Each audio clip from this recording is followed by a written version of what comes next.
The ultimate beginner's guide, everything you need to know to get started. Knitting versus crocheting, which is for you.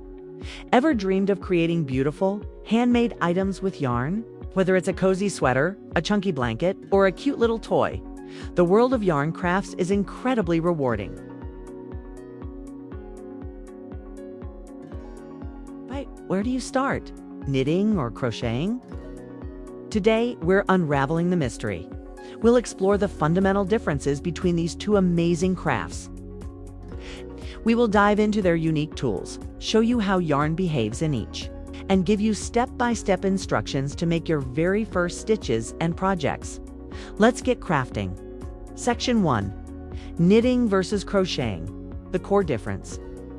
This left side shows hands knitting with 2 needles. Close-up comparison of knitted fabric, V-shapes, stretchy, and crocheted fabric, knot-like, denser. Knitting, 2 needles, V-shapes, crocheting, 1 hook. Knots. At their heart, knitting and crocheting both transform yarn into fabric by interlocking loops. But the biggest difference? The tools. Knitting uses a pair of long needles, holding multiple active stitches at once. Think of it like transferring loops from one needle to the other. Crocheting, on the other hand, uses a single hook to form and interlock loops directly onto the piece. You're typically only working with one active loop on your hook at a time.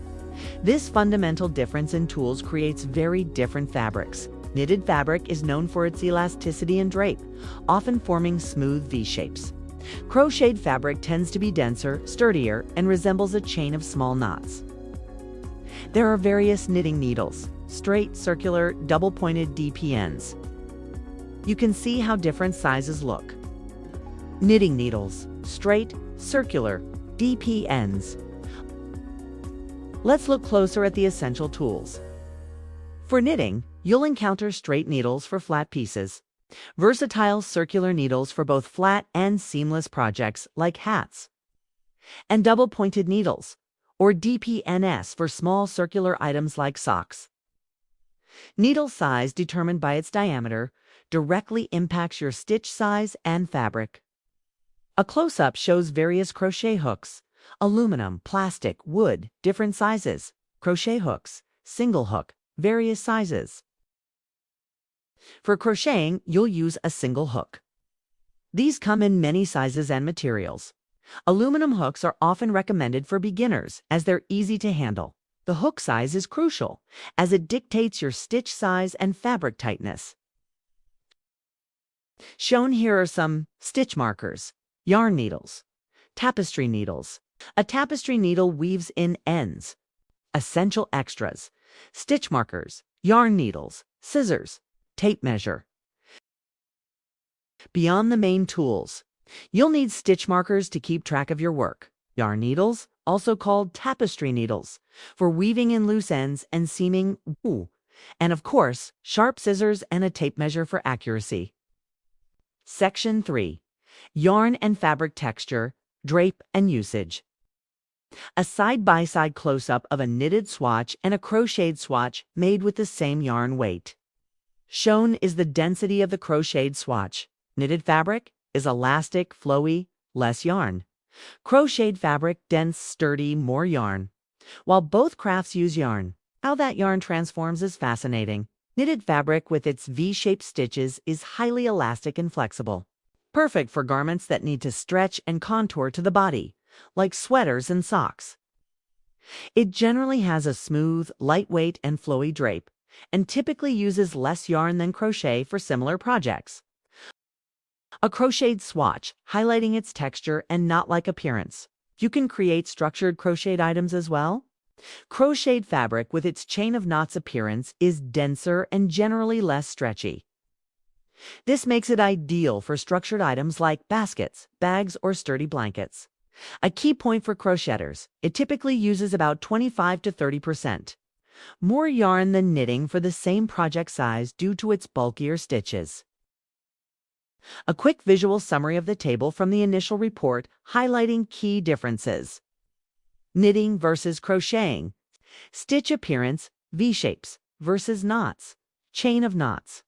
Knitting, elasticity, high up to 500%.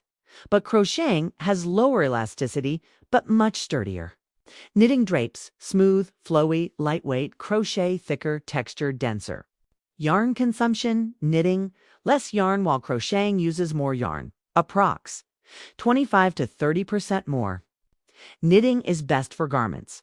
Socks, form-fitting as crochet is more for blankets, hats, structured items, and toys. So while the same yarn can be used for both, the outcome is quite different.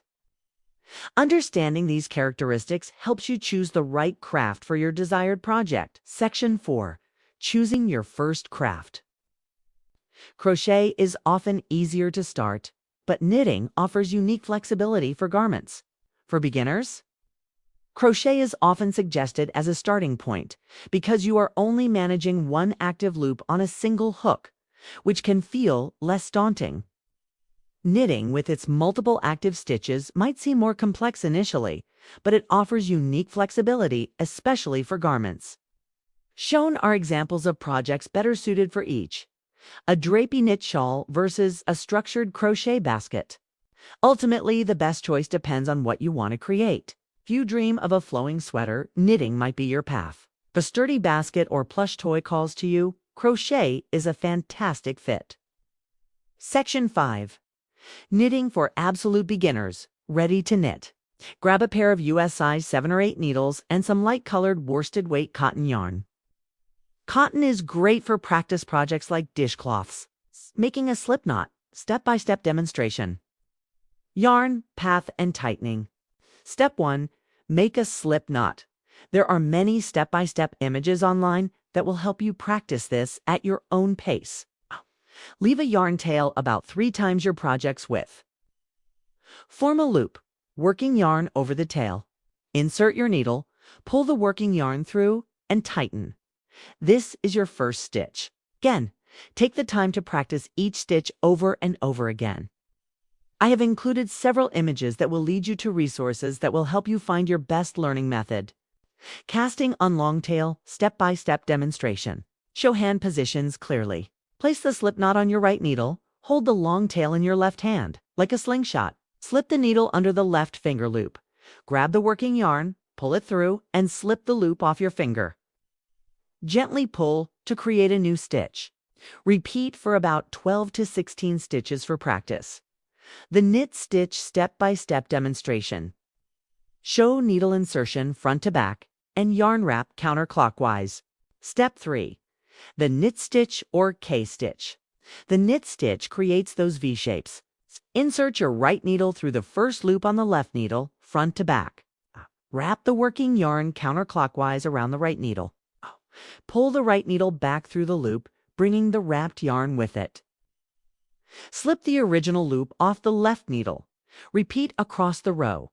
The purl stitch, step-by-step demonstration. Shown is the yarn in front, needle insertion back to front, and yarn wrap. The purl stitch is the inverse, creating a bumpy U shape. Make sure your working yarn is in front of your work. Insert your right needle from the back of the work towards you. Through the stitch, wrap the yarn counterclockwise. Catch the yarn and pull it through the loop. Slip the old loop off the left needle. Binding off step-by-step demonstration. Finally, binding off secures your work. Knit the first 2 stitches. Use your left needle to pick up the first knit stitch on your right needle. Pull it over the second stitch and off the needle. Knit 1 more stitch. Then repeat the passover action until only 1 stitch remains. Cut your yarn, leaving a tail, and pull it through the last loop to secure. Section 6.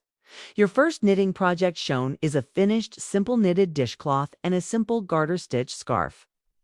For your first knitting project, a dishcloth or a simple garter stitch scarf is perfect. They're flat, forgiving, and great for practicing your basic knit and purl stitches. Plus, you'll have a useful handmade item. Section 7. Crocheting for absolute beginners. Grab a crochet hook, for example. 4 millimeters, and a light-colored chunky or worsted weight cotton yarn. Cotton is durable and washable, perfect for beginner projects. Making a slip knot. Step-by-step demonstration. Shown is forming the circle, inserting hook, and tightening. Step 1. Make a slip knot. 2. Make a slip knot. Leave a 6-inch tail. Form a clockwise circle with the yarn, ball end over tail. Insert your hook into the center. Grab the ball and yarn, pull it through, and tighten both ends around the hook. The starting chain stitch. Step-by-step demonstration. Show yarn over and pulling through the loop. Step 2. The starting chain or CH stitch. The chain stitch forms your foundation. With the slip knot on your hook, yarn over. Bring the yarn over the hook from back to front. Rotate your hook slightly and pull the yarn through the loop on your hook. That's one chain. Repeat to create your desired number of chains. Shown is inserting the hook, yarn over. Pull up loop 2 loops on hook. Yarn over. Pull through both loops.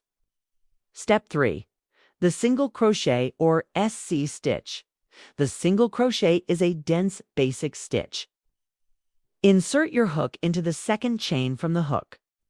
Yarn over and pull up a loop. You'll have 2 loops on your hook. Yarn over again and pull through both loops. Your first single crochet is done.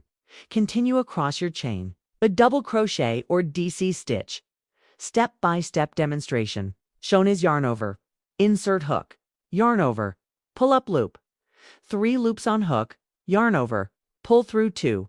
Yarn over. Pull through last 2. The double crochet is a taller, more open stitch. Yarn over. Insert your hook into the desired stitch. Yarn over and pull up a loop. Now you have 3 loops on your hook. Yarn over and pull through the first 2 loops. Yarn over again and pull through the remaining 2 loops. That's a double crochet. Fastening off, step-by-step demonstration. To fasten off, cut your yarn, leaving about a 6-inch tail. Use your hook to pull the tail completely through the last loop on your hook, then pull firmly to secure. Finally, use a tapestry needle to weave in that tail discreetly for a neat finish. Section 8.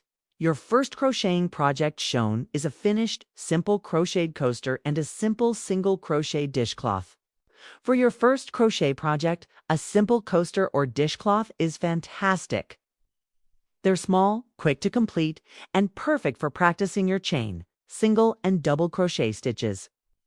Plus, they're super practical.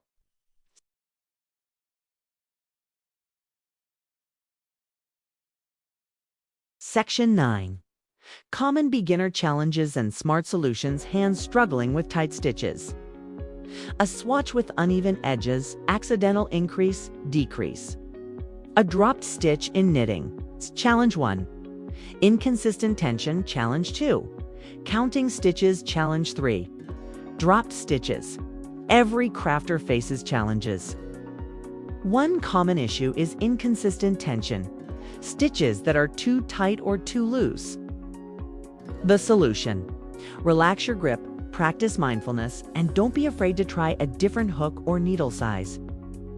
Another common one is losing count of stitches, leading to uneven edges. Always count your stitches at the end of every row, especially when you're starting out. Stitch markers are your best friend here. For knitters, dropped stitches happen. Don't panic. Immediately mark it with a locking stitch marker to stop it from unraveling further. A repair hook, which looks like a small crochet hook, is invaluable for picking it back up.